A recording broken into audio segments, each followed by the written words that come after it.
Good morning and welcome. Good morning, Alessandro. Good morning, everyone. Good morning, Mr. Tagliaretti, and good morning to everyone that is connected to this first Secure Info Day. We are very happy today to start this new, I would say, adventure, this new phase of the Secure project for the launch of its first open call. The Secure project is a major European initiative designed to support micro, small, and medium-sized enterprises in strengthening their cybersecurity capabilities in line with the new requirements for the Cyber Resilience Act. Cyber Resilience Act is something that is coming. It's a new European legislation, probably not completely understood yet by all of the European companies. So we are very happy to be on the forefront of this process of making this new European legislation very well known all over Europe.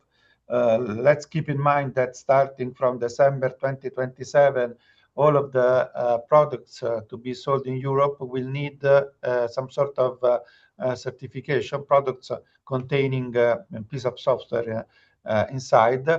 They will be obliged, in order to be sold, to comply to a number of requirements that are coming. This first call is for the small and medium enterprises to comply to some of these requirements, in particular the ones that are included in the technical annexes to the CRA that are already published. We have around 16 million euros, so a good amount of money to be available for our companies in Europe for projects to comply to these new requirements. And by participating to this open call that will open very, very soon, and we will have details during this presentation, companies will have the opportunity to request co-funding to implement concrete cybersecurity measures aimed, as I was saying a minute ago, at achieving compliance with the Cyber Resilience Act.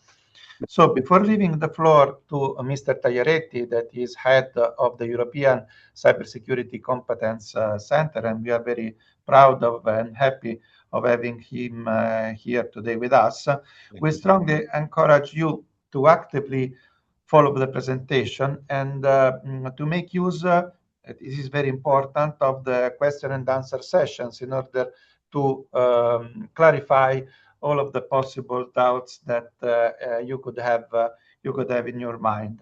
Once again, it's a new piece of legislation. It's something that we need, all of us, we need to understand and to study very, very, very carefully. So I stop here. Thank you once again for joining us today, and I leave the floor to Luca Tagliaretti for his keynote. Thank you very much, Luca, for being with us today. Thank you. Well, first of all, good morning, everyone. Thank you, Luca Nicoletti, for the introduction, for the ACN. Thank you for all the NCC partner of the Secure project. I said already to the member of the consortium, as ECC, we are very proud of the work done by the NCC, which are preparing the Secure project. It's a real example of a cooperation between member state and the optimization of resources and to ensure that all companies around Europe, regardless of where they are, receive the technology and funds for preparing for the CRA. Luca already mentioned Secure is the acronym of Strengthening EU SME Cyber Resilience. It's a major EU initiative. It's part of the effort to help companies to prepare for the Cyber Resilience Act.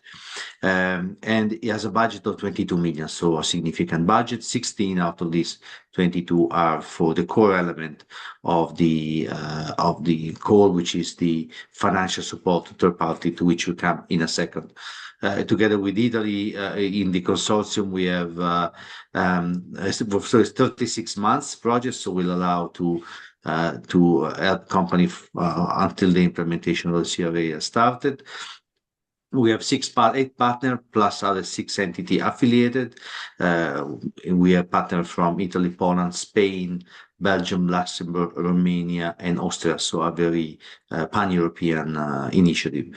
The main goal is to have a unified approach, practical support for all company, including an integrated open call management platform and a comprehensive repository of tools and capacity building, which will really help to create a EU-wide approach to this, to preparedness to the CRA.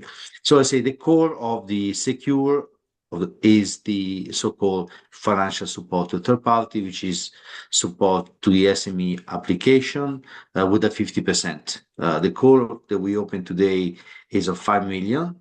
And the average or the allocated funds for each project is around 30,000 euro, which means that the total investment for the project can go up to 60,000 euro.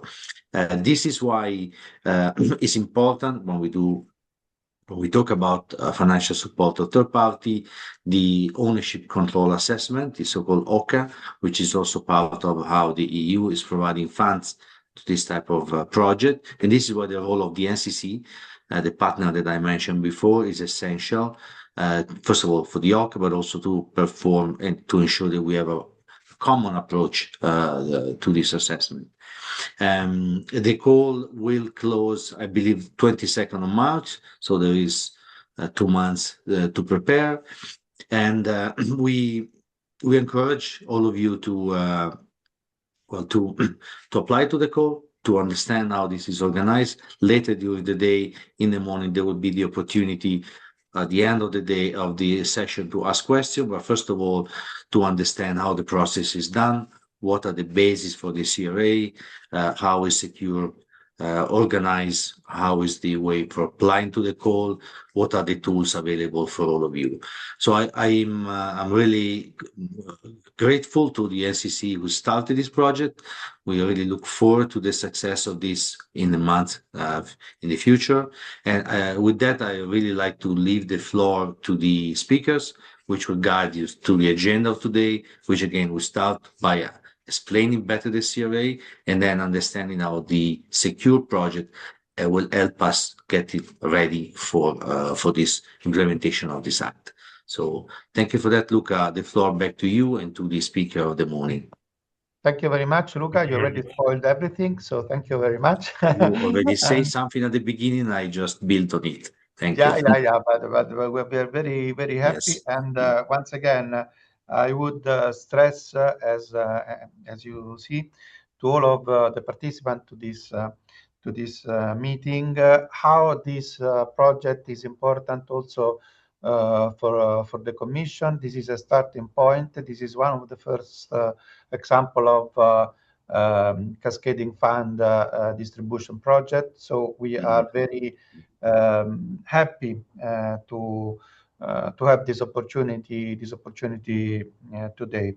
So once again, Luca was highlighting the fact that there will be an open discussion at the end of the presentations. Please feel free to ask everything that could not be completely clarified after the presentations, because it's very, very important to start this project in the best way that we can. So I think, Alessandro, I leave the floor to you and Danilo to handle the day. And once again, thank you very much to all of the partners and to all of the NCC at the European level that will help us, as Luca was saying a minute ago, to carry on the project. Thank you very much. Thank you. Thank you, Luca Nicoletti, and thank you, Luca Tagliaretti, for your introduction. Now we leave the floor to Chab Boss, Policy Officer of Cybersecurity and Digital Privacy Policy, to the DG Connect, who will introduce the CRA, turning CRA into reality, the key phases of the implementation, guidance, and ongoing regulatory efforts. Chab, if you have a presentation, I will leave you the screen. share it. Okay. Then I will open my presentation. And I would like to say good morning to everyone. Okay.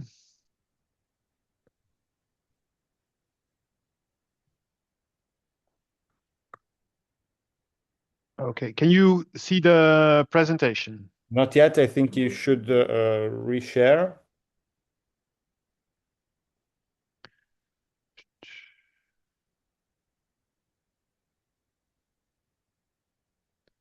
Okay, let me try again.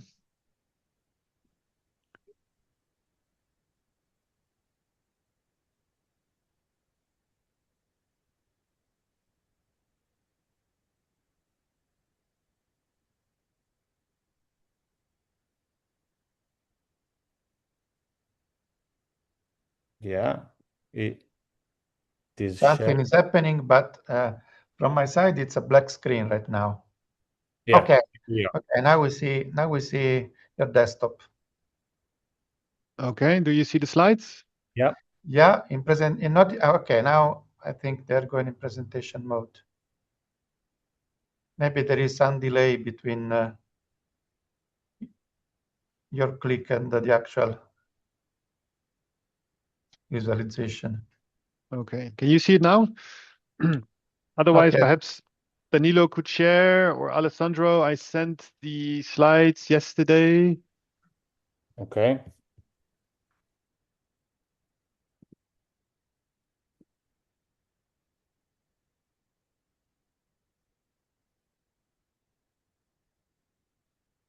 Okay, I'm going to share it. In the meanwhile, if you want to start in a second, I will share it. Okay.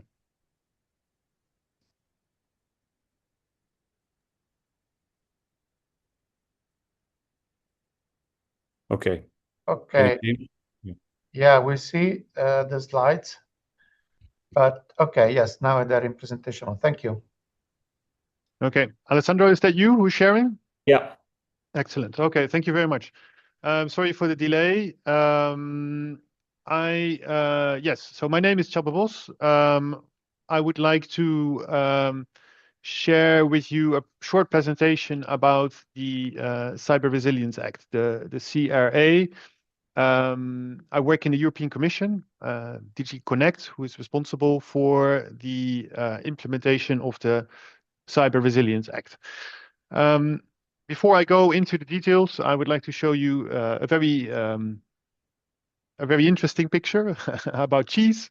But of course, the CRA, the Cyber Resilience Act, is not about cheese. But I'm showing you this picture to explain what the CRA is about. And of course, the cheese is a metaphor to show how secure, or rather how unsecure, products with digital elements currently are when they are placed on the market in the European Union. Currently, they have, as you can see on the left-hand side, they have lots of holes, lots of vulnerabilities. And the aim of the CRA is to make these products more secure, to plug these holes, so that we can raise the overall level of cybersecurity in the European Union. Currently, indeed, a lot of products, about half of manufacturers, in fact, place products on the market that have vulnerabilities. And that is something that the CRA aims to address. But the CRA also aims to make it more transparent what the cybersecurity configurations of a product are, because often users do not know when they buy a product how secure they are, whether they have vulnerabilities, and therefore they cannot make an informed choice. So with all of that, the CRA aims to improve the level of cybersecurity in the Union. Very briefly said, in a nutshell, what the CRA really aims to do is to make the placement of products on the EU market for hardware and software products, to make it dependent, to make it conditional on the compliance with certain cybersecurity requirements. So where are we now with the CRA? The CRA was adopted about 1.5, 2 years ago in October 2024. It entered into force in December of 2024, and we are now in a phase where it needs to be implemented. So some parts of the CRA will start to apply this year, later this year in June and September 2026, such as in relation to the reporting of vulnerabilities, or member states need to notify conformity assessment bodies. But the full application of the CRA, when really all requirements for manufacturers will start to apply, is in December 2027. So more or less in 2 years from now. And on that day, all manufacturers that want to place products with digital elements on the EU market need to comply with the requirements of the CRA.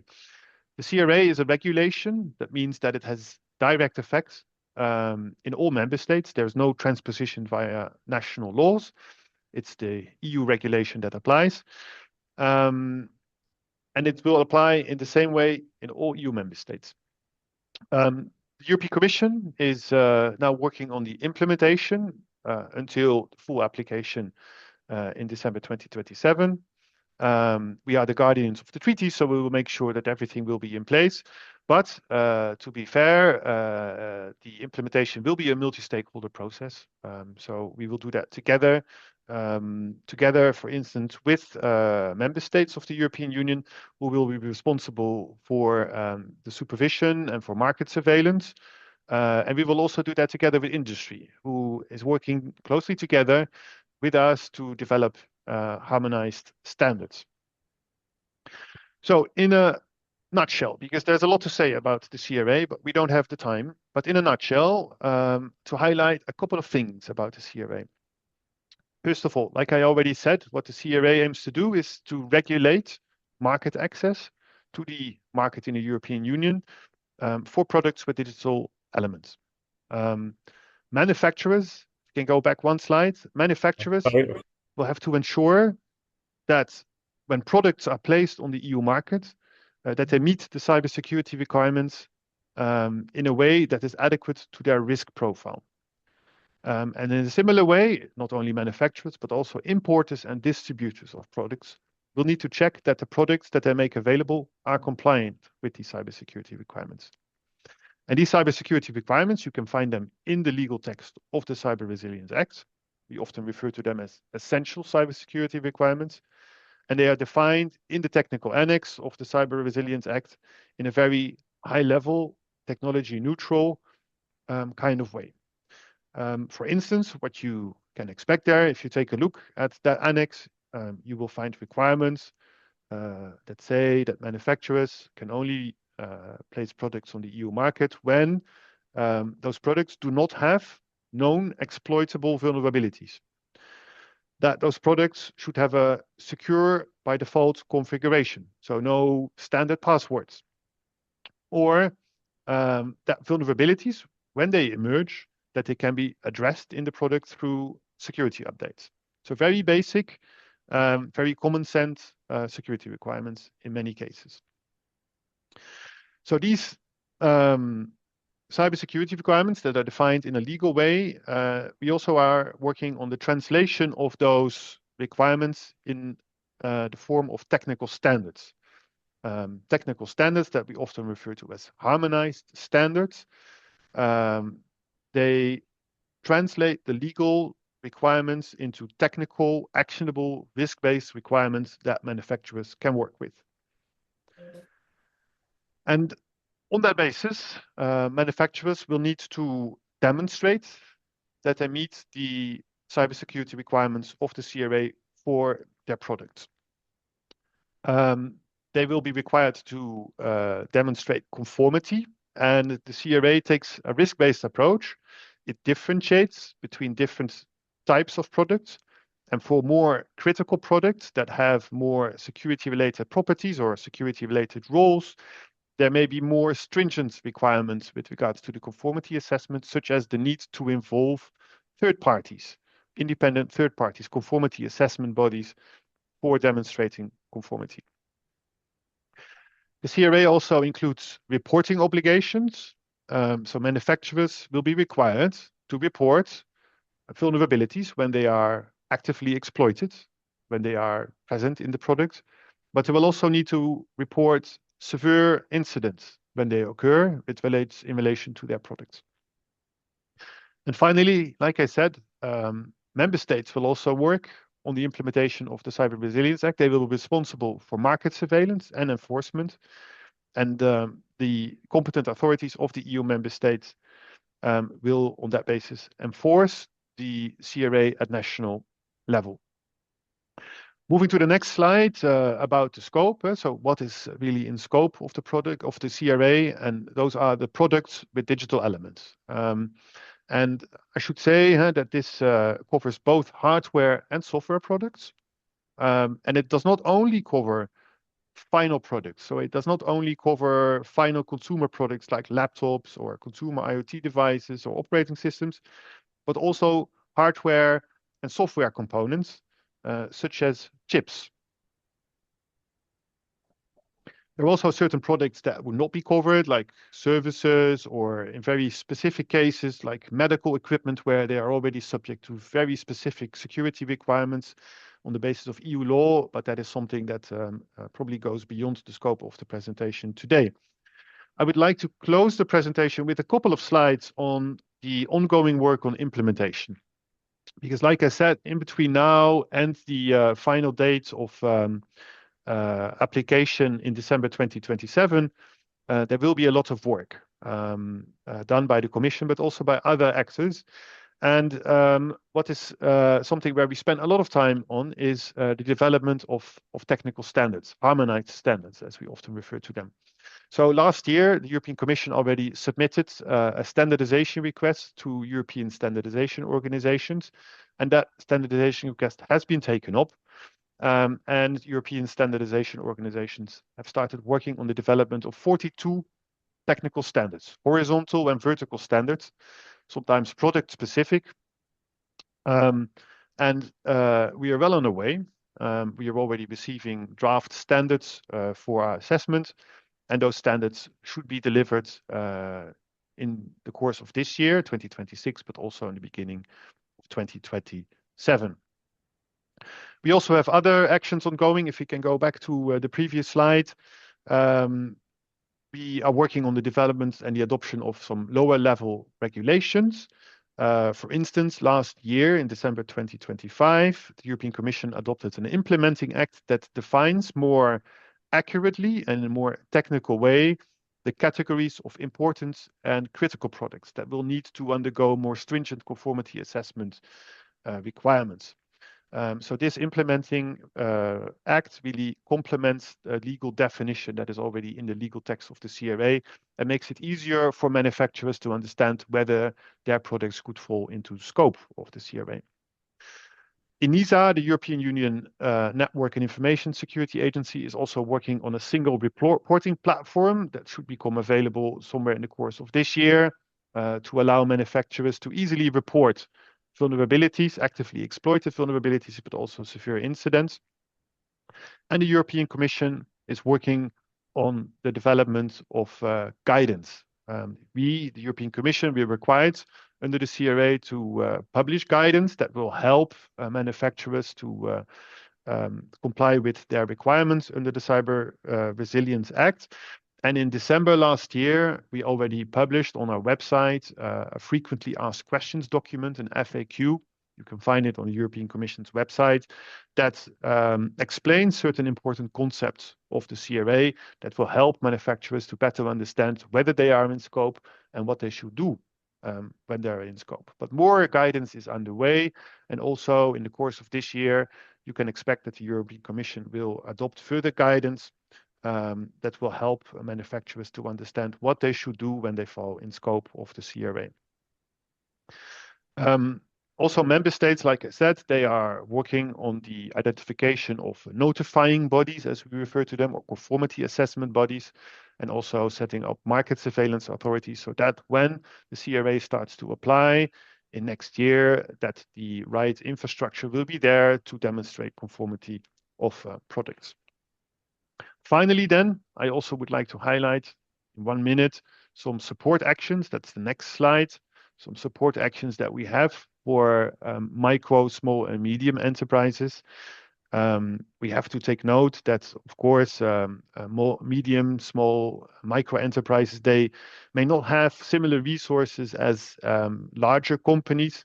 Those smaller companies may not have the necessary in-house expertise to ensure compliance with the CRA.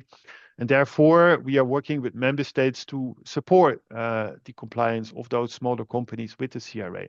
So member states are responsible, for instance, for actions to raise the awareness about the CRA, to prepare training, to set up communication channels, and to support the testing and conformity assessment of products with digital elements that fall in scope. But also the European Commission, like I said, we are working on the development of implementation guidance. We are advertising financial support, and we are working on the development of a simplified forum for the presentation of technical documentation. And an important final note I would like to make about the funding instruments that we have at European Union level, in particular the Digital Europe program. And in the framework of those financial programs, we are funding support actions, SME support actions that are developing tools that should help MSMEs to also be compliant with the CRA. You can find many of them online. They are being administered by the European Union Cybersecurity Competence Center, from which we already heard earlier today. And in fact, also, I would like to refer then, and then we go back to the Secure project. The Secure project, which is an important instrument, I think it was already highlighted, that will also provide funding, financial means for micro and small and medium enterprises to support their compliance with the Cyber Resilience Act. So with that, I would like to stop. Thank you very much for your attention. And I'm very much looking forward to the rest of the day to hear more about the Secure project and how it will help MSMEs to support their compliance with the Cyber Resilience Act. Thank you very much. Thank you very much, Csaba. It was a real pleasure to have you here to explain this introduction to the CRA. It is very important indeed because it is the core of our project. And now I will try to leave the floor to Danilo Delia from Italian National Cybersecurity Agency, which is the coordinator of our project. Please, Danilo, the floor is yours. Hello, Alessandro. Can you hear me well? At least I hope now it's working a little bit better. So sorry for the delay. No, just Danilo, I'm sorry, Yeah. but at least from my side, we cannot hear you well enough. Okay. So I think that we should find another solution. Okay, I can continue.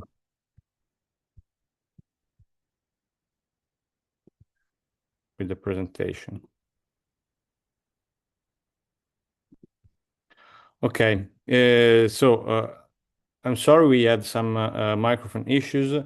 I would like, first of all, to thank again all the speakers and panelists, Luca Nicoletti, Luca Tagliaretti, and Csaba Boss.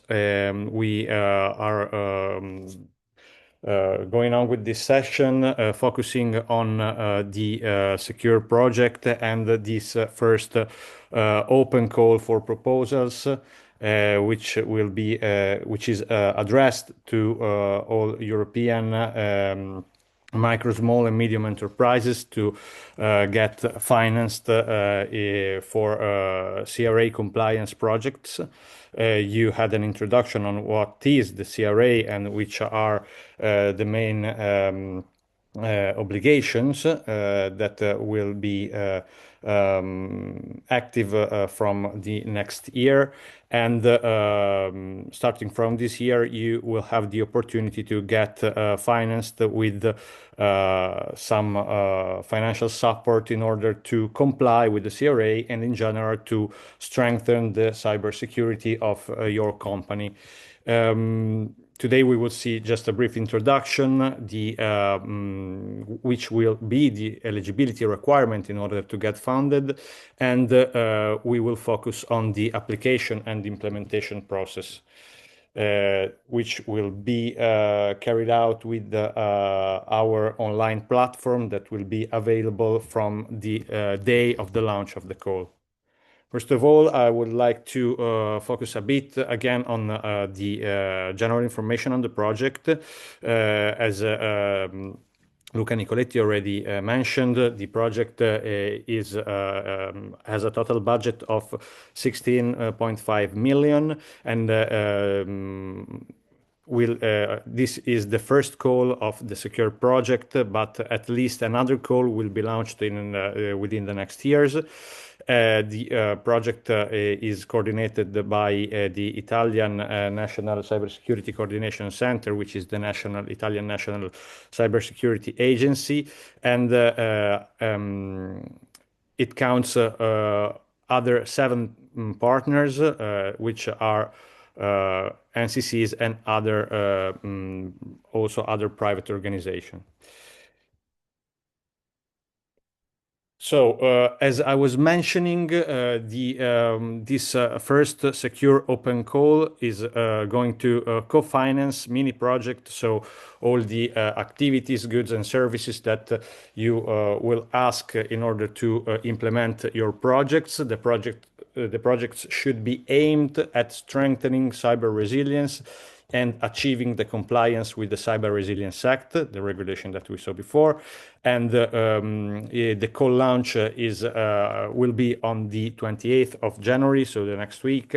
And the deadline will be at the end of March. So you will have at least 2 months in order to complete your proposal submission and to sign the sub-grant agreement. We will see all the steps in the next slides. The language for all the documents and the application will be English language, and we will see the grant type that will be a lump sum funding grant. The budget for this first open call will be 5 million. So when we will reach the 5 million, we will not finance other companies, but of course the remaining budget, if there will be any remaining budget, will be used for the second call and maybe a third one. During the call, you can ask also for a pre-financing, and the total the financing will be, as I say, a co-financing. So we will finance the 50% of the cost of your project, and the maximum grant will be 30,000 euros. This does mean that if your project will cost over 60,000 euros, we will still financing 30,000 euros. But of course, if your project will cost less, so let's give an example, will cost 20,000 euros, we will finance, of course, the 50%, that is 10,000 euros. On this, sorry, Alessandro, may I jump in just a moment? Yeah, of course. On this point about the total budget for the call? It's 5 million, as you see. This means that we have 11.5 million left for next calls. So here, the idea is to wait for some more standards to be published, as Csaba Boss has explained during his very useful presentation. Right now, we only, between commas, we only have the technical annexes to the CRA as let me say, as a referment for the requirements that need to be complied. In the coming months, some more standards, 47 in total, will be published. So the idea is that the next calls will be also open for projects that will be, let me say, focused on the other requirements that are coming. So this is in some way sort of first and experimental call, but there will be room also in the future for other call to apply. Okay. Thank you, Luca. Please jump in if you have anything to add again. So going back to the presentation, I was, as I was mentioning, on this 50% financing, you are enabled to ask pre-financing, which will be the 40% of the grant amount, and you can ask it at the beginning of the proposal. The proposal uploading and the at the beginning of your application on the platform. All the relevant documents of this call will be published by today on the website, on the secure website, and we will see it later on with the presentation of my colleague Alberto Garinei. As I was saying, the founding mechanism is a lump sum grant. That this does mean that you do not have to report any actual cost. We are not asking at the end of the project to have the evidence of on how you spend your budget and your money. What we are asking is just a breakdown of the estimated eligible cost at the beginning. When you are presenting your proposal, we will also ask to fill in a budget table, a budget template, where you should give an estimation of the costs of your project.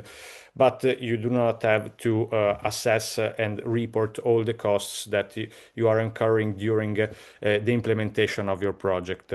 Of course, you will need to provide evidence of the achieved objectives of your project at the end of the project. What are the eligible costs? You can see here just a list, but of course you will find all detailed information in the call annexes, and you will receive also on the website this presentation with all the details and of course the guidelines to the application. Eligible cost will be, of course, personal cost, but also subcontracting cost. That does mean that you will be able to pay also for suppliers, external providers, consultant, etc. And then, of course, equipment and purchase cost with for which I invite you to read the guidelines in order to gain more detailed information. So let's move to the eligibility requirements. So who can participate and which are the elements in order to identify eligible companies and eligible activities. So first of all, we will dive in the company eligibility criteria, and then we will see the Cyber Resilience Act related eligibility criteria. So first of all, to this first open call are eligible to participate, are eligible applicant, single organization with legal personality acting independently on its own name, and are not admitted consortia or business networks. So you should be an individual entity. You should be, of course, a micro, small, or medium enterprise. You will find all the detailed information on how to assess if you are or not a micro, small, or medium enterprise. Here you can find the main example. So the limit size would be a net count of less than 250 work unit, a turnover that should be less than 50 million, or an annual balance that should be less than 43 million. But again, you will find all the information on the guidelines and on the relevant links that we are providing to you. You should be based in the European Union or in the European Economic Area. and you should also have to comply with some legal and ethical requirements, which are the standard ethical and legal requirements, and you will find the list again on the documents that we are sharing with you.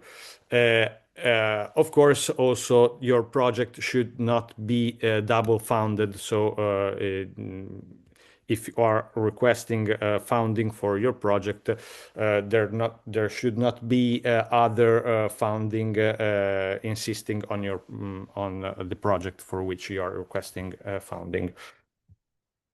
There are all these requirements are going to be checked by some external entities to our project.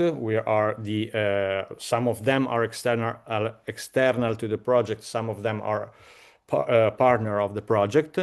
But we are referring to them as the National Cybersecurity Coordination Centers. NCCs are public entities designated by each single European member state, plus Norway and Iceland. And they have been established to strengthen research, innovation, and industrial capabilities in the field of cybersecurity. So each of your member state, if each of your country has one NCC who will perform the checks on the eligibility requirement. And this is important to this is an important thing to know, because companies that are based in a member state whose NCC does not support the secure project may still submit their project proposal, but there is no guarantee that their application will pass, since the NCC will have to check all these eligibility criteria. So you can apply, but please refer to our website or directly to your national NCC to know if your NCC is supporting our project. You can find here the list of the NCCs, and as soon as possible on our website will be present a list of nationalities of the supporting NCCs. Other eligibility criteria will be, of course, based on CRA. So, of course, to apply to this call, you should be a manufacturer, an importer, a distributor, or an open source software steward for product with the digital elements. And we will consider to define the applicability of your enterprise, the broad definition of that is present on the CRA regulation. So if you are a manufacturer, importer, etc., and you are working with product with digital elements, and you are proposing a project that is aimed at improving your cyber resilience, you will be, of course, admitted to the call. And also if you respect, of course, the company eligibility criteria. In order to address the activities and the project activities that you can mention in your project proposal, we are providing to you also a list of eligible activities, and that will be detailed in the Annex 2 of our first open call. Here you can find just the main titles of the activities that will be financeable during this first call. As Luca Nicoletti already mentioned, we are not for this first call financing any certification scheme because we are still waiting for the implementation of the regulation to have specific details on which will be the certification scheme. But of course, we are financing all the activities that are aimed at improving cyber resilience, in particular process activities and vulnerability testing. on products and also on companies' infrastructure. I want just to mention that there are already other European projects that are providing tools that you could use in your project in order to present your project proposal and in order to implement one of these activities. So we will also provide you other links that could help you in writing your proposal already using existing tools that are provided by other external European projects. So let's move quickly on the application process. My intent is to provide you first guidance on how to apply, focusing, of course, on the proposal submission and the subscription of the company. First of all, what we have to say is that, again, you will have access on the 28th from our website. You will be able to access and register on our open online platform. And all these activities will be carried out and will be automated by our online platform. So you, of course, will have to read some documents, but all the registration process, all the uploading of documents will be carried out with the support of our platform and will be a guided process. So don't worry if you see a lot of passages, because actually what you will do is just to access to our platform and follow the flow that will guide you to the proposal presentation. So today we are going to see this in depth the stage one, so the registration and proposal submission process. During the next info days, during next webinar, we will focus also on project implementation, which is the phase that will be that you will have to perform after the call closure. So today we are going to see stage one. Starting from the first phase, so the first thing that you will have to do will be to register and upload the documentation of your company. First of all, we will ask you we will send the link to the platform and you will register your company user in the platform. You will be asked to fill some data forms directly on the platform and to fill also bank account registration form and to fill in a self-declaration form. Then there will be a few documents to upload within the platform. First of all, your company self-declaration. This is a automatically generated document that you will download directly from the platform and re-upload signed on the platform. Then you will download the ownership and control declaration template directly from our website, and you will fill it and upload it again on the platform. The third document will be a valid registration report that will be needed from you. This document is normally issued from your national chamber of commerce or other equivalent authority, if there are any in your country, and you should ask this document to your national chamber of commerce and upload it on the platform again. Your company financial statement, which is a document that you should already have, and if required, other documents, but only if any of the NCC will ask you to upload any other documents. Otherwise, there are only 4 documents that you should upload in order to register your company. So those ones that you can see here. Again, the process is all guided directly from the platform, so you will find all the documents and all the indications that you need on the platform, except for a valid registration report, which you should ask to your National Chamber of Commerce, and company financial statement, which is an internal document of your company. In the second phase, we will be asked to you to draft your proposal, to start compiling your proposal.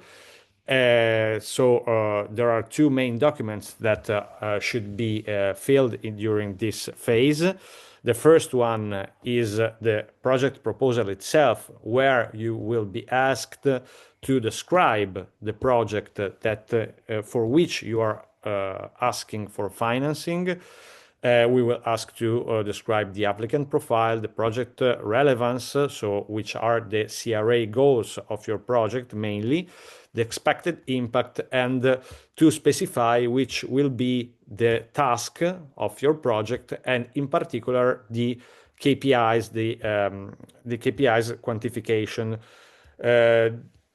We are asking to quantify KPIs, so be sure to indicate measurable and realistic KPIs and clear activities, because we will the evaluation committee will evaluate the consistency between those KPIs and the cost that you are estimating. And I come to the second document. So the first one was the project proposal with the description of the project. The second one is the proposal budget. The proposal budget will be an Excel file where you should only state which will be the estimated cost of your project and the project typology. So if you are spending if you are requesting funding for personal, subcontracting, equipment, or other purchase costs, you should state it and give an estimation of the costs.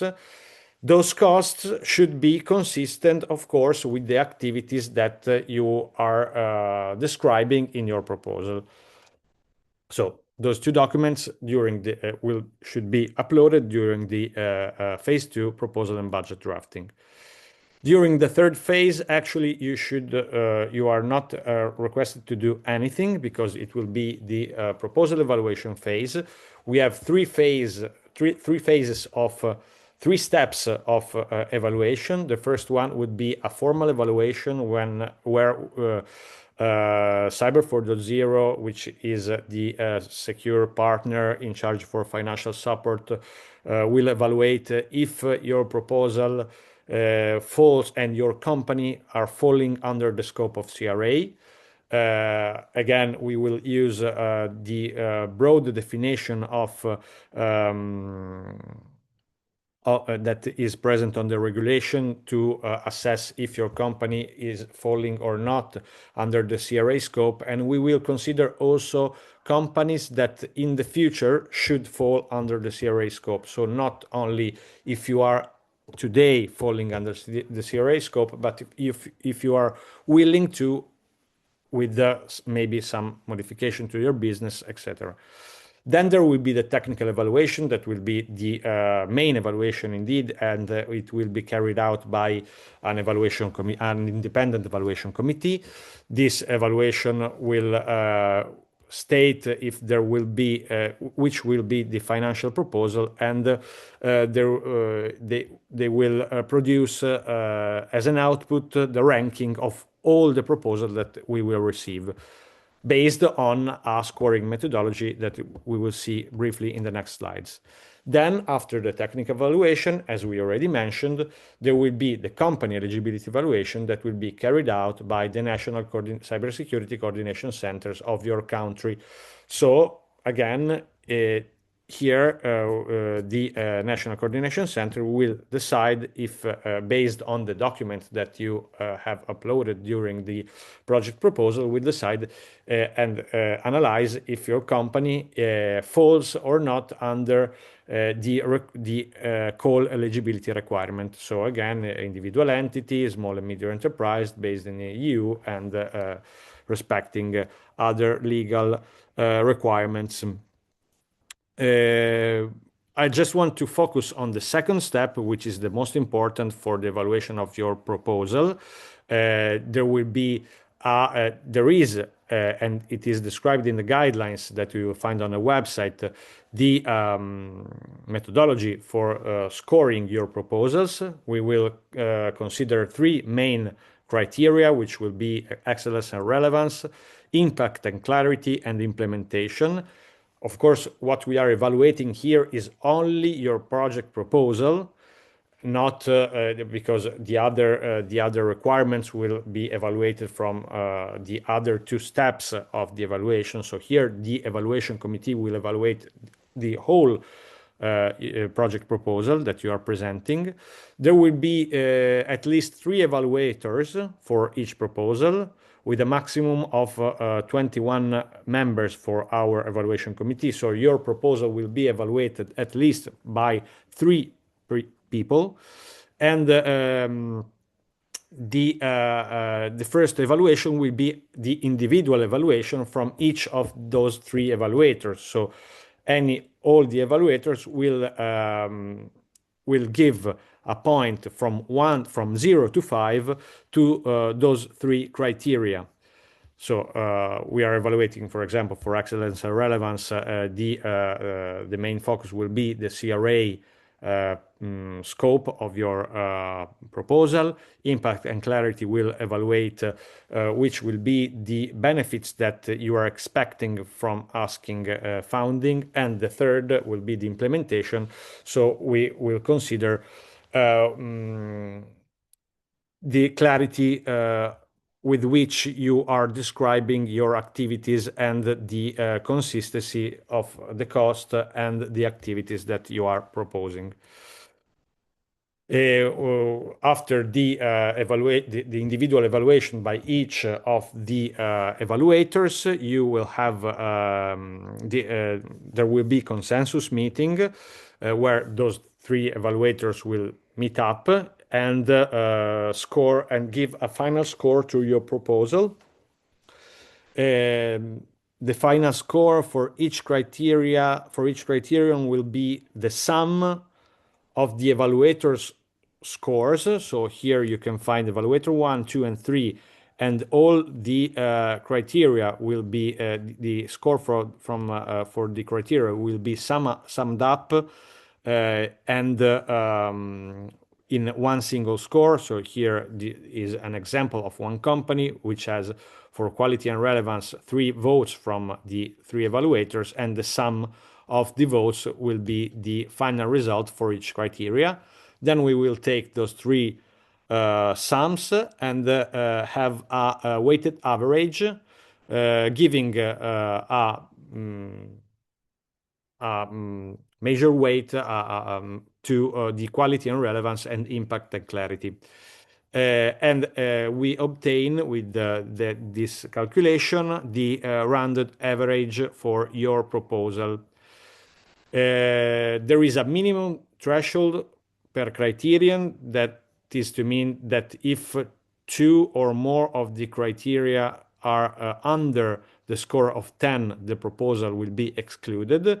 And then, of course, if the weighted average score will be less than 10, so from 9 to 1, the proposal will be excluded. Otherwise, your proposal will be ranked with all the other proposals. So at the end, we will have a ranking of all the proposals with the first proposal and the last proposal. Of course, this if we have tie-breaking rules that if you have a tie, there we will consider the proposal that has been submitted earlier, and so this is another point of attention.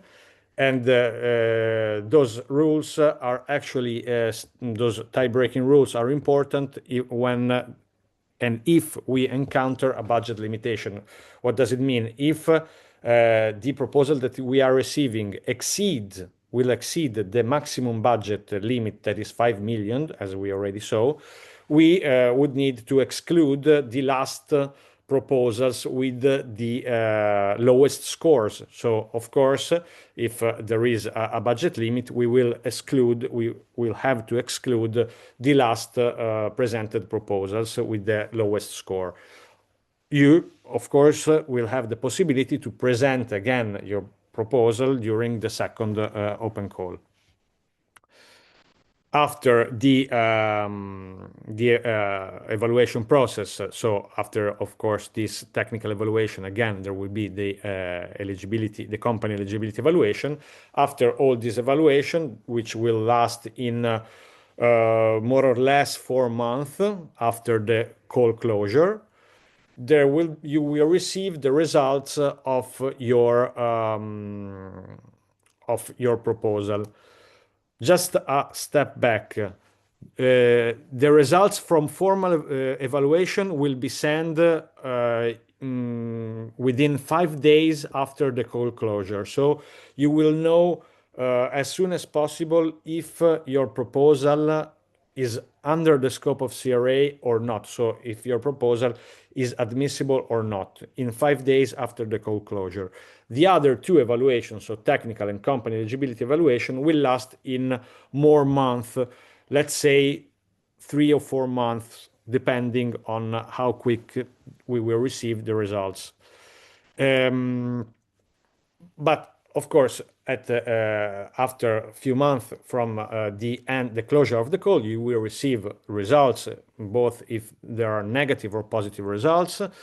And if you will pass all the 3 steps of the evaluation, here you can find a summarization of the possible exclusion scenarios that we already saw. So I'm not going through that again. If you are passing and your proposal is not excluded, you will be asked to sign the contract, the sub-grant agreement, and if there are, to amend possible material errors, and then to receive, if you asked for it, the pre-financing of 40% of the financing, the admissible financing. And here the first stage is closed. So you will arrive at the end of your proposal presentation period of the call will close, you will sign it, and then there will be the evaluation period. After the evaluation period, you receive the results, you submit the sub-grant agreement signed, and then the implementation phase will start. So the implementation phase means that you will be enabled to get the funding. You will receive the pre-financing if you asked for it, and then you can start implementing your project, implementing the project that you described in the proposal template. And here there are other three phases, but as I was saying, we will have another Info Day webinar in order to to give you much more detail on that, because this will be the 5th phase will be launched many months after the call closure. So we still have a lot of time to give you more information. Just in brief, you will receive you will sign the contract, the sub-grant agreement. You will be asked to fill in a maturity assessment, which will be the first maturity assessment. Then you will have 6 months to implement your technical project, and in the phase 7, you should present the evidence that will show how you complete your project implementation. You will be evaluated again by the evaluation committee, and then get funded for the balance, which will be the difference with the total balance and the pre-financing, if you asked for pre-financing, or the total amount that you asked if you have not asked the pre-financing. So more or less, the implementation phase will last in, you will have 6 months to implement the project, and then other 2 months, more or less 2 months, to have the completed the evaluation of your project implementation and your technical report. But we will go we will have other dates to show you better these last phases. Here in this presentation that will be shared on the website, you will find also all the list of annexes that will be provided to you through the website or through other channels.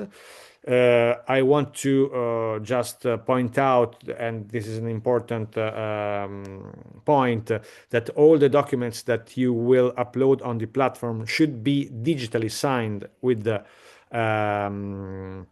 PADES format. And of course, we have a lot of contacts that you should use to ask any question. And of course, you can ask questions also after when we complete this webinar. Even if we are a bit late, you can still ask any question and we will provide them answers on FAQ or directly to you. Here are the contacts and you will find it also on the website. Now I would like to leave the floor to Alberto Garinei, which is our technical from our technical partner Ideare, who is developing the application platform, who will show you in brief the main functionalities of the platform for which you will have access on the 28th. Thank you for the attention, and please, Alberto, I leave you the floor. Thank you, Alessandro. Hello, everyone. I'm sharing the screen. I think I don't have much time, so I will be fast on that. So probably you can see now the screen with the website. Can you confirm that? Yeah. Okay, perfect. So here we are on the secure website, secure4sme.eu. We will start from here because on the website there are many information. Most of them were described during the previous on this webinar today. So more information about the projects, but we are now focusing on the open call section. So we can click here and we can go on the first call that will start from the 28th of January. Right now, this button is not working because the call is not open, but when it will be open, so starting from the 28th of January, this will open a form that will permit you to register your email account and then to start the process. Today we will focus mainly on the first part of the process. So basically phase 1 and phase 2, the one that was described by Alessandro. So the registration and company documentation uploading and the proposal submission. So before that, I encourage you to download the documentation that is currently available on the website. And basically, most important is the document that is called the Open Calls Application Guidelines, where everybody is written on it. And that basically the things that Alessandro were describing are reported here. Here there are also evaluation criteria, but now we will try to focus on the use of the platform. So starting from the beginning of it, I prepared a video because we will go a little bit faster with that. Of course, this is not the tutorial that we will provide you, that will be more detailed. So we'll be a little bit faster because we don't have a lot of time today, but just to show you that, first of all, you have, of course, to provide an email account and then a password that you can choose. After that, you will sign up and try and will receive via email a code that you have to put in for the first login on the platform. And every time you will be asked to be authenticated with two-step authentication. That means that, of course, you need to have access to the email that you use for the registration on the platform. So starting from that, the sections that you will have are three, basically: on page, company, and proposal. The company is the dashboard that you will use to upload all the data of your company. All the fields are mandatory.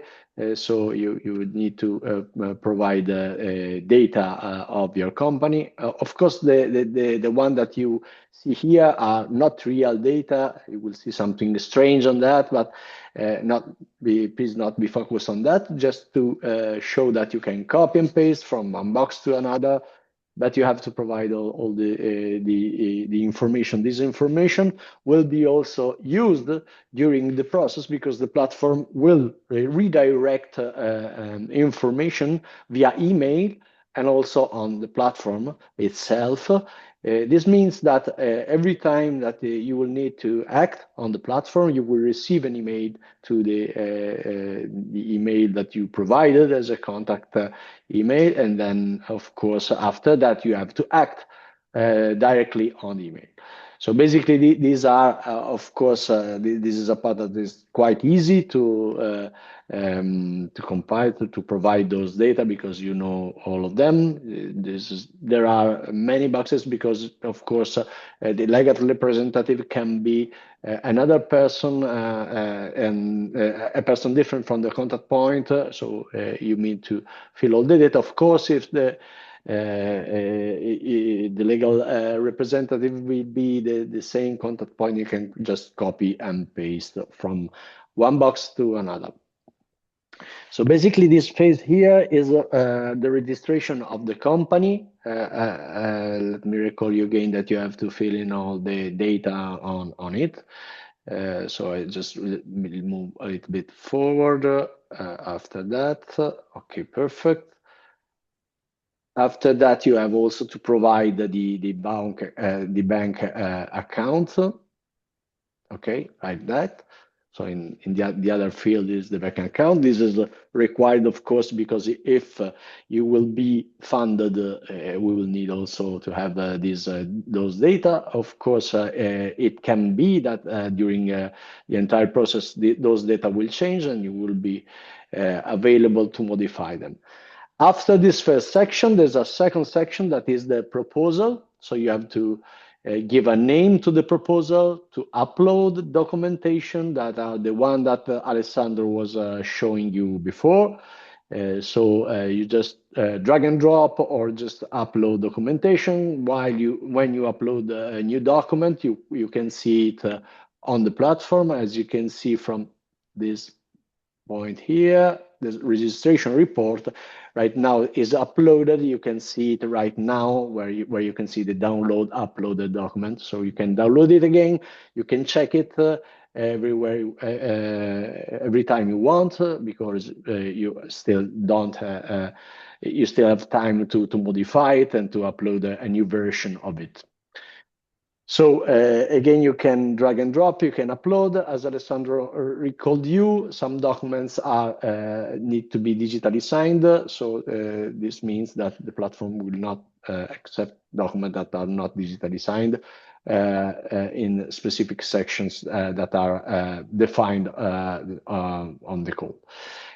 So after that, you need to compile a self-declaration that is a document that is generated automatically by the platform. You just need to provide data, of course, at the beginning of these self-declaration. There are some data of the main data of the company. And then after that, there are the checkbox that you need to read, of course, and check it. You can also find those documents and details on the documentation that is currently on the website. But basically, after compiling all the self-declaration, you can save it. You can also modify it later on. And choose to print only after you are satisfied with the fields that are filled in. So here is another section that is quite important, is the uploading. Let me just stop a little bit. The proposal. It means that you can fill the proposal using the template that you can download from the website, and then upload the proposal again. So basically, it's just uploading documentation, few fields, that you have to provide as the total cost of the proposal, and also the pre-financing if you need it. Here again is the name of the proposal. Let me stop here a little, just one moment. Here is the total cost. So it means that your project will cost, you estimate to spend 50,000 euros for this project. The financing is automatically calculated by the platform. So you have half of the project. Of course, the amount of financing is a maximum 30,000 euros. And here, this company decided also to ask for pre-financing that is already calculated automatically by the platform. So after that, you can fill all the data. If you now are fine with this declaration by checking all the boxes, as you can see here, I modified then again those documents. Then you can download this document. So you can see here, this is the document that you downloaded, that you compiled on the platform, that was automatically generated by the platform, that you can download it, read it again, and sign it before uploading again on the platform. This is automatically generated by the platform. So it's something that you just need to check, to sign, and to upload it again. So after uploading this document, basically all the documents that are required are uploaded on the platform. So you just go to the submission button. So you can see here, you just submit your proposal. And after that, your proposal is submitted and is now under evaluation. Let me show you just the platform here. This is live. This is the same proposal that I was showing you before. This proposal currently is under evaluation, so you cannot do anything. You just can see all the documentation. You can download documentation again. You can see it, but you cannot modify it anymore till the next step. So after receiving an email from the consortium that will say that your proposal is in a different stage, you have a messenger here that will have in it all the text of the emails that you received from the beginning to the end. So the whole story is here. And here again, there are all the data of the company that I previously compiled, the company detail, bank account, etc. After that, there will be the next stage that will be the evaluation of the proposal. There will be three different steps of evaluation. For each of them, you will receive an email. I mean, the email account that you provided at the beginning is quite important because of that. And following the contents of the email, you can act on the platform and provide further information if you are required to. Otherwise, you just need to wait until the evaluation committee will evaluate your proposal and score against the call criteria, the one that Alessandro was showing you before. And then you will be informed if your proposal will receive funding or not. You will receive an email on that, but you have also the same information inside the platform. And once the grant, the sub-grant agreement is signed, you will manage all the projects via the platform. So today we are just focusing on the first step because it's quite important, given that on the 28th of February, you can start to apply. But of course, we will provide also a more detailed guide in order to guide you through all the fields to explain what to write on a specific field, starting from the company detail to the data that are the documents that you need to upload on phase 2 of the proposal submission. So Alessandro, I was quite fast on that, but I know that we have few minutes. So yeah, I am trying to answer to some of your question, and then of course, please visit our frequently asked questions on the website because any new question will be answered there, even if we are not able to answer to you today. So I would like to share again my screen in order to answer to some of your questions. I will leave this visualization in order to see your question. So first of all, you will receive those slides, this presentation, and you will receive also we are working on sending to you the registration of this section of this webinar. I would ask also to Alberto to share the website link on the chat so everyone can visit it easily. So you will receive presentation, website link, the registration, and you will be able to access to all the documentation and also templates that you should use to upload documents on the platform from the website. So you will find all the information on the website and also the guidance to use the platform in the something today, something in the next days. So please keep focusing on the website because you will find everything there by the 28th. So on the 28th of January, you will have all the documentation that you will need to apply to this call. Then I'm trying to answer some other questions. So first of all, I had a question on the budget limit. Again, there is the maximum grant that we can finance is 30,000 euros. But if your project costs more than the double of 30,000, because I remember it is a 50% co-financing. So let's say your project estimation is 100,000 euros. You can still ask for financing.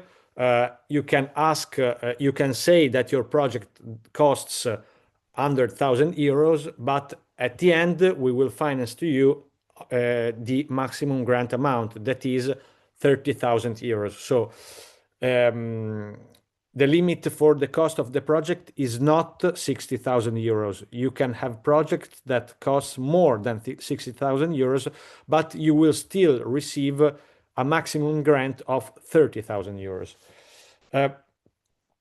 The project implementation, so not the project proposed during these 2 months, so from the 28th of January to the 29th of March, what you can do is to upload all the documents that we saw before, to upload your proposal, to upload the budget estimation, and to wait for maybe some requests from us, if there are any, but there should not be. Then you have 4 months for waiting for the evaluation of your proposal. And then when you will sign the sub-grant agreement, so when you will sign the contract, you can start implementing your project only when you will be asked to sign the sub-grant agreement. If you are not signing any contract, of course, you are not sure to receive any fund. So you should have to wait to sign the sub-grant agreement in order to start the implementation phase. But we will see it again. So in this period, you have 2 months to upload all your document, to upload all your information, and to ask for financing with your proposal through the platform from the 28th to the 29th. Then there will be 3-4 months of evaluation. After those months, you will receive the sub-grant agreement, and then you can, after we double sign the sub-grant agreement, so the contract, you can start implementing the project. Some of you asked if their own sector company can participate or not to the project. My answer is we will evaluate the sector of your company, and if the sector of your company is falling under the CRA scope during the formal evaluation. So you will receive an answer on that after 5 days after the call closure. So again, here are the 3 steps of the evaluation. The formal evaluation is the first step. So after 5 days after the closure of the call, you will receive an answer if your company sector is admissible or not to the and we consider it under the CRA scope. In general, what we can say is that we will consider the definition, the broad definition that is provided on the CRA regulation. So if you are manufacturer of products with digital elements in general and you are asking for a cybersecurity service, you can be financed. So I received, for example, industrial machine builder is under the scope. In general, yes, it is. If you are producing machine with digital elements, in general, you can be admitted. You would fall under the CRA scope. Other question on electronic boards. Yeah, of course, in general, yes, but we have to read the description of your company that you are providing us within the proposal to decide if you are admitted or not in detail. In general, every product with digital element, any manufacturer, importer, distributor, or open source software steward for product with digital elements is admitted. I had another question on the distribution company. Yes, distribution companies are admitted if they are distributing products with digital elements. And if the project, of course, is focused on achieving compliance for the distribution of products with digital elements. So also to answer to some questions on the activities, in particular, I had one question asking if training activities are admissible activities. Of course, they are. Again, if the purpose is to achieve cybersecurity knowledge. So if you want to finance a course, a training that is teaching, for example, your cybersecurity team to use a specific tool, you can ask for finance for that because it falls under the cybersecurity activities that you can ask to finance. And here you can find again the list of activities. So here you can find CRA related cybersecurity training, which include, of course, general cybersecurity training. Someone asked me if only research and development projects are admissible. Of course not. This is not a call for only for research and development projects.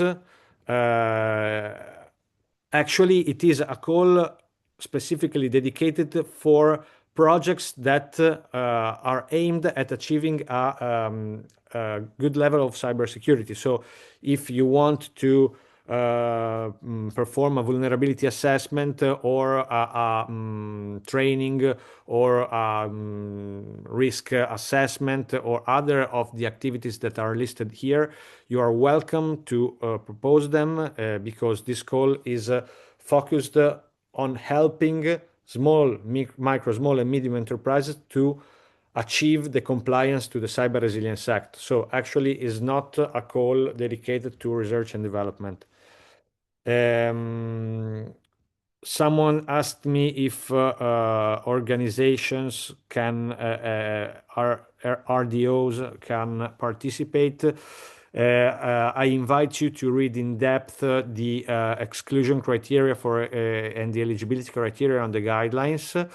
But actually, even if consortia, business network, or joint application are excluded, other exclusion are international organization, entities without a legal personality, European bodies, European Union bodies, and there are specific cases on the guidelines. But in general, association which has a legal personality, if they participate as a sole beneficiary, so without any associated partners, so they participate as a legal personality, as a sole beneficiary, they can participate. Other questions? I don't know if Roberto, can you hear me now? Yeah. Yeah, okay. So hello everyone. Sorry for this issue today with the mic. So maybe just a few more questions that are in the chat that are about the timeline of the project implementation, the project funding. So expectation time in terms of when a company will receive the funding, if all the process will run smoothly for the evaluation, and then how long should last the project. I believe there are some important questions. And then also just to inform everyone that based on the input that we are receiving today, we are going to update also the frequent answers to questions on the website, and then most likely, as anticipated by Luca, Alessandro, the team, we are going to organize other webinars and info days, even at the local level, to get closer to the SMEs.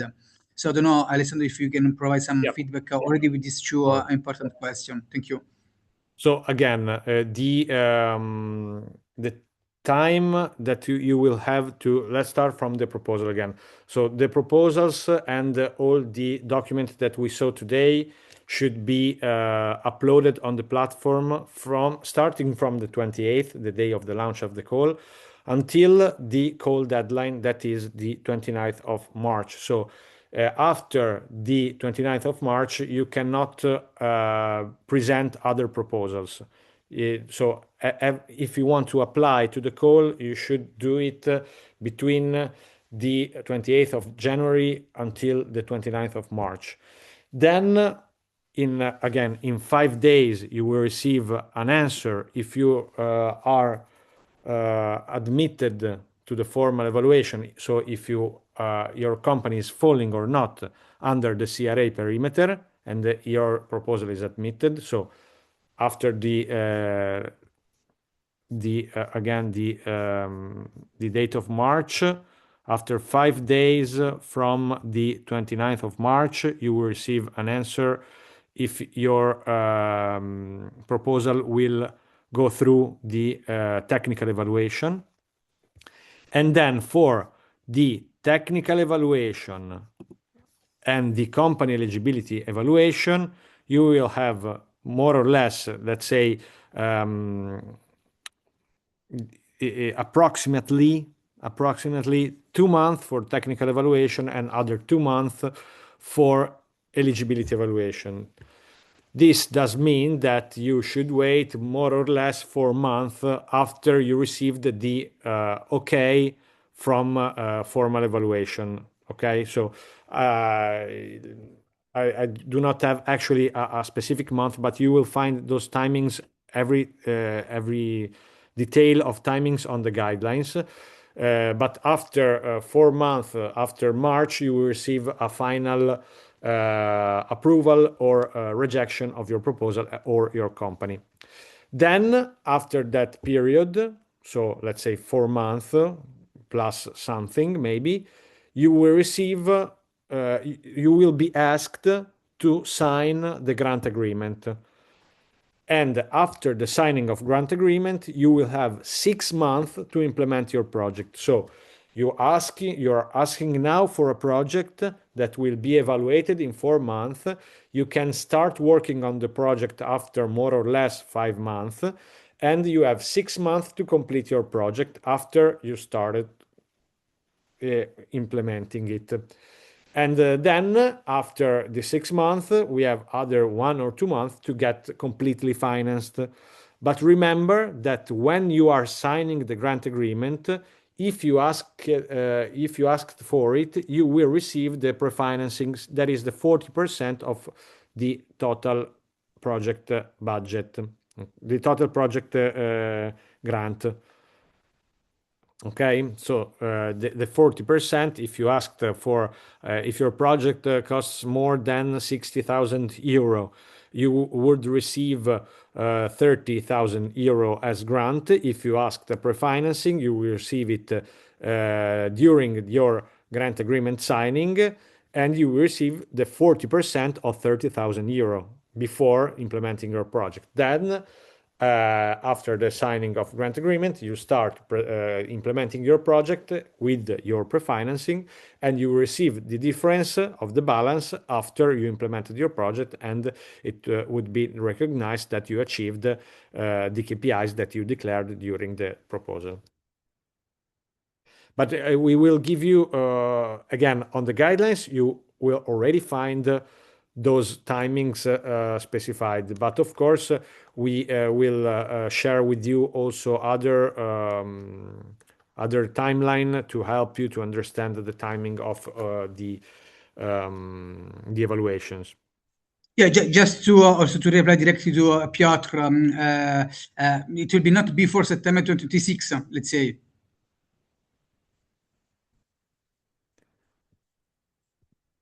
The funding.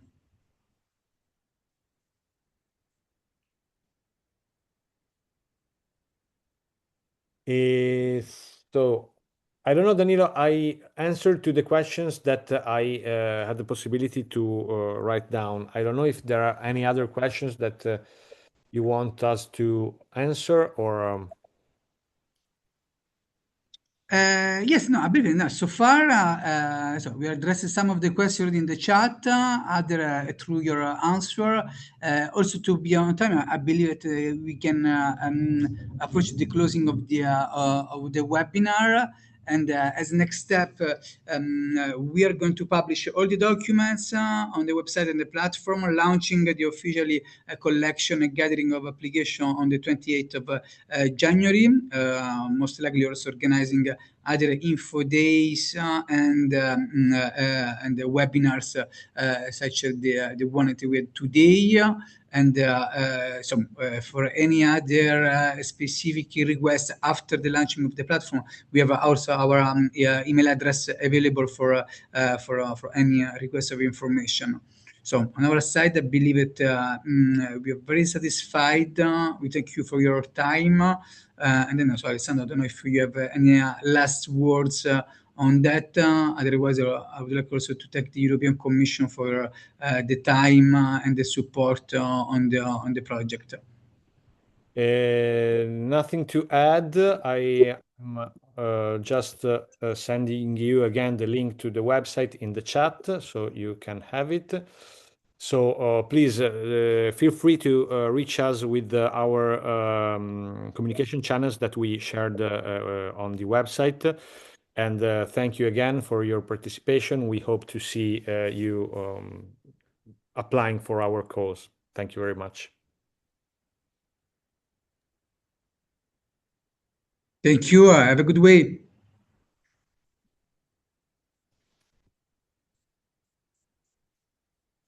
Thank you.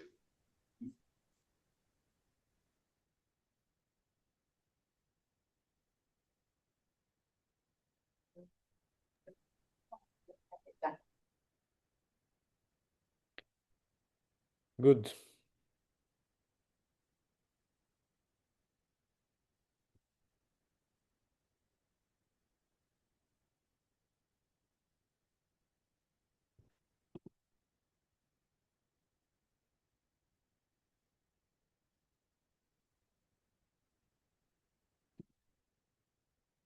So, Danilo, I think we can close here, and I'm calling you back.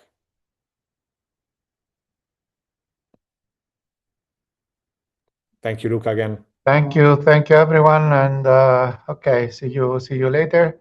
Yeah. And ciao e grazie. Ciao. Bye, Ciao. everyone.